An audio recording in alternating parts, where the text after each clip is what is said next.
Hi everyone, it's Vaishali from the Carajana podcast, and here I am today with Surabhi, who is a researcher at UCSF, a musician, and dancer. Thank you. Thank you so much, Vaishali. It's so exciting to be speaking with you.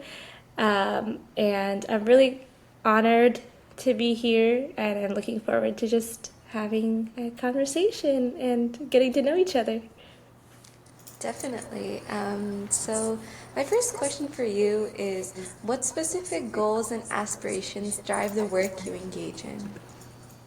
Um, so I think personally for me, as I was growing up, I actually grew up completely in the Bay Area. My roots are from India, and my parents were, Indian parents, they put you into all these sort of array of different activities and things that they want their kids to be exposed to. So I was very much rooted with my traditions ever since I was like really young.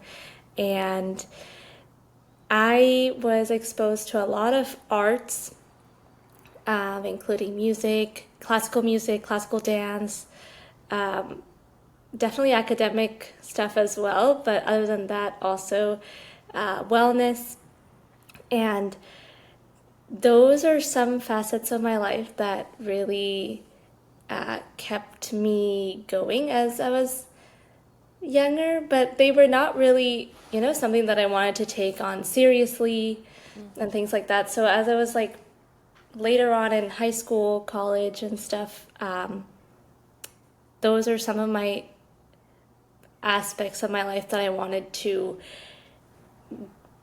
pursue in a deeper level. And yeah, those are some of my goals and aspirations that really started when I was younger that really turned into more serious pursuits as I grew older. That's amazing. And then, could you share a deeply personal or impactful story that really inspired your involvement in the arts? For sure. In the arts, as I said, I didn't really have a choice as I was exposed to it from a very young age. And I would initially go to like music class or dance class because my friends were there and I was like, okay, whatever, like I'm there for like hanging out. Or I also used to love just the time that I had with my parents as they would like drive me to these classes. And I think over time, I kind of lost traction of it, I would say, because of school and academics and things like that.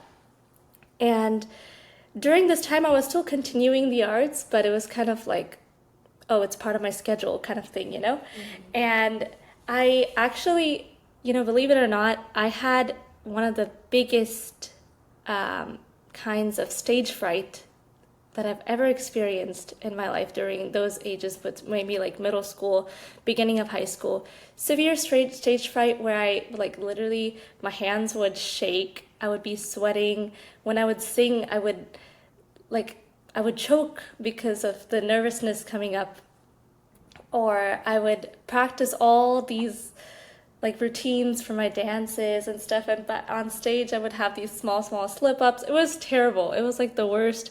And being a performer became kind of like a burden at one point, which it was not great at all. And I wanted to really figure out what is it that brings people towards the arts, like, because for me I wasn't there yet. And I had these amazing mentors within the arts, like my seniors and my teachers. They really sat down with me and got to the roots of where these art forms come from, and putting me out there to like the weirdest situations so I could get rid of my stage fright. And also, I must say, I'm a part of Sky Campus Happiness and the Art of Living, and these organizations really were a foundation in helping me get out of that zone of, being too self-conscious about myself, or being too impacted by other people's judgments and other people's opinions. And over time, I started to realize that without dance or without music, I was not really myself, and that was definitely a part of my identity. It grew into becoming my identity, and I really wanted to start pursuing that much more seriously, because it's what kept me grounded, and maybe even like a form of stress relief as well. It became much more fun. I really enjoyed performing with my friends. It's something that changed from the burden that I talked about into like really an integral part of my lifestyle. Yeah, definitely. I also used to dance in high school, so I used to do Kathak. Oh, wow. I think, like, especially in the Indian classical art forms, like, I see more cultural values, like, such as that are instilled, like, upon, Yes. mentors, and especially, I don't know, I also felt like, as you mentioned, right, with your friends, you come up with this, like, bond of, like, Yeah. being disciples I and know. the instilled values of Guru.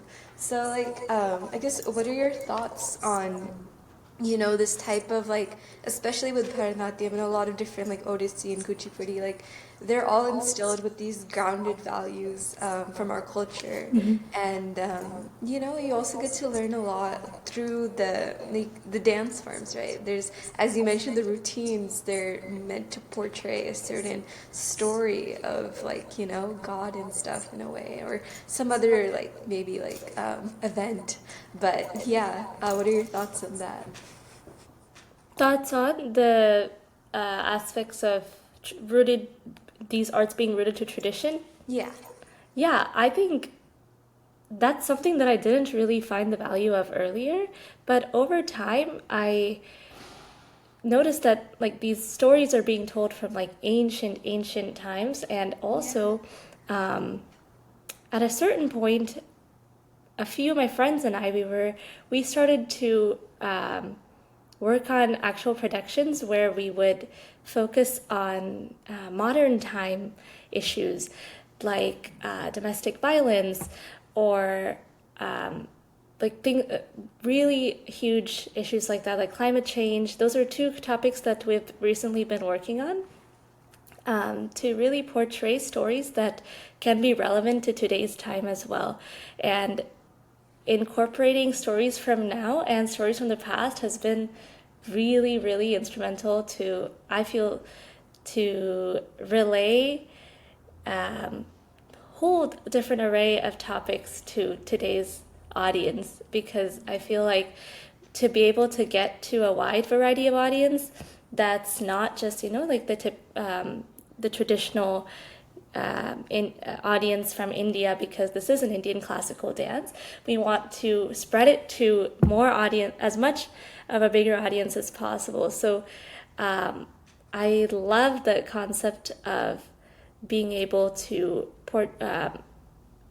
portray these really traditional, authentic stories from the past, mythologically, as well as stories from today, portraying issues from today and topics that we want to really have that like makes a difference. Yeah, definitely. As you mentioned, like it's so like in any dance form, like you could portray any culture in a way, like Yeah. as you said, like fusions, and there's so much wonderful like stuff out there. So, when reflecting on your work, what are some of the most formidable challenges you've encountered, and how have you navigated through them?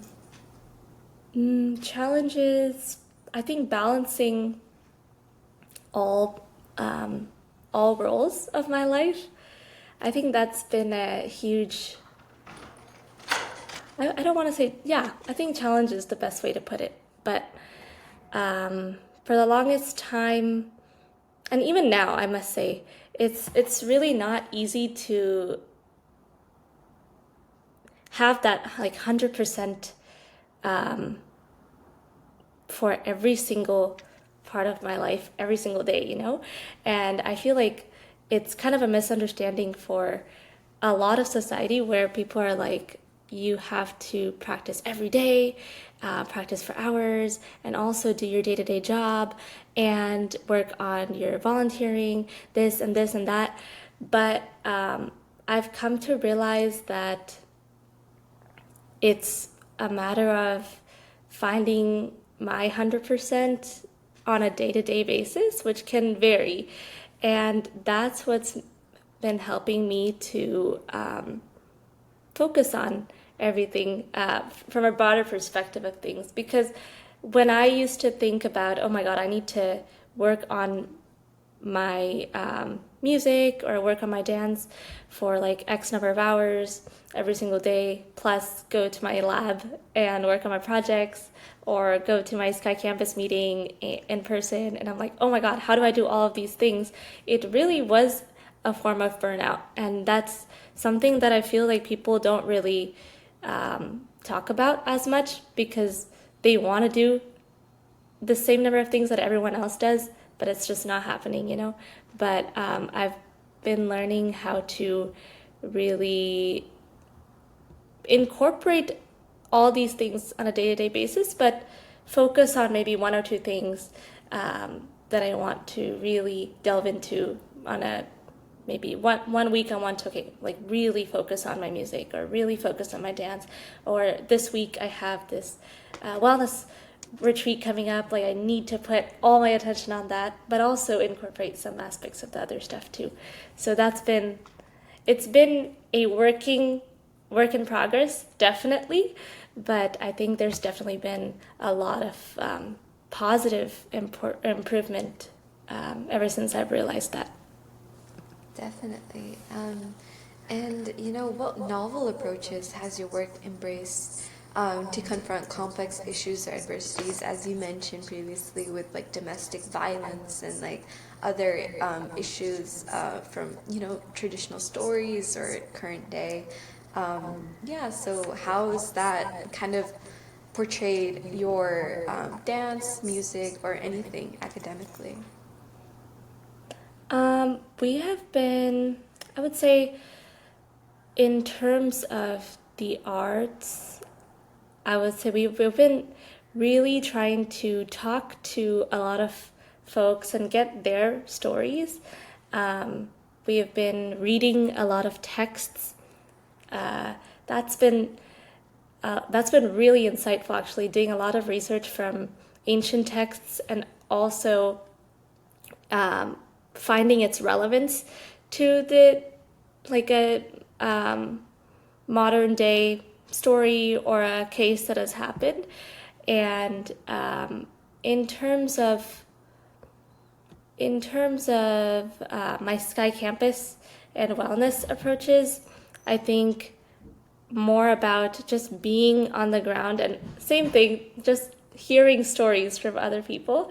And the more that I do that, like the other day we were at San Francisco State, just trying to connect with various students, hearing their stories, hearing their challenges, and that is honestly one of the most amazing things because you hear all these different things that people go through, and as an artist, I'm able to implement that into different projects that we can work on in the future. So that's something that we've been doing. Yeah, definitely. And I think it's like wonderful to have perspectives from like different areas and like especially as you mentioned, living in the Bay Area. I've been in the Bay Area for a long time too, so it could be quite competitive, and it's all like, you know, everyone is trying to do their own thing here. So I guess like I experienced the same thing. Like once I came to college, it's just been, you know, learning from other people, and I'd say like that's kind of like the best thing to do when someone's trying to start off something new, right? As you like kind of like touched on, like you know, when you're like it could be in like any research project or just like innovation. It's like, you know, learning from different cultures or values and incorporating that into what you want to bring to the audience. Yeah. So yeah, drawing from your own journey, what insights or pearls of wisdom would you impart to individuals embarking on like similar paths in the arts? I would say just, I would say embrace the challenges. Um, that's something that I've personally been working on, and I've been finding a huge shift in my perspective to things. Um, and just knowing that everyone is going through like various different number of um, challenges again, but then a lot of them are very similar to what you're going through as well. So being open to talking about it, discussing it amongst your colleagues, and also like continuing to learn something new all the time, always like learning and gaining experience from various aspects of life, and that really, I feel, doing different having different types of hobbies or types of passions really kind of blend in with each other, and it creates this beautiful fusion in your life. And that's something that I'm super, super grateful for myself. I think like being in the arts, being in science, being part of these like humanitarian organizations, they're really, really integrated within myself, and I feel like that's a huge part of my own identity. And it really kind of, the whole purpose of all of this, I feel, is to make that, how do you make that biggest difference, or whatever difference that you can make to your own community or to your own society. And I feel like having that blend of things that you want to do, whatever that may be, that's what really counts. So yeah. Yeah, definitely. And you know, like as you mentioned, with connecting the science, humanities, and arts together, you know, it could really like being well rounded in a way can really help one reach like kind of the spiritual essence for, you know, being a, I guess, role model, as to say.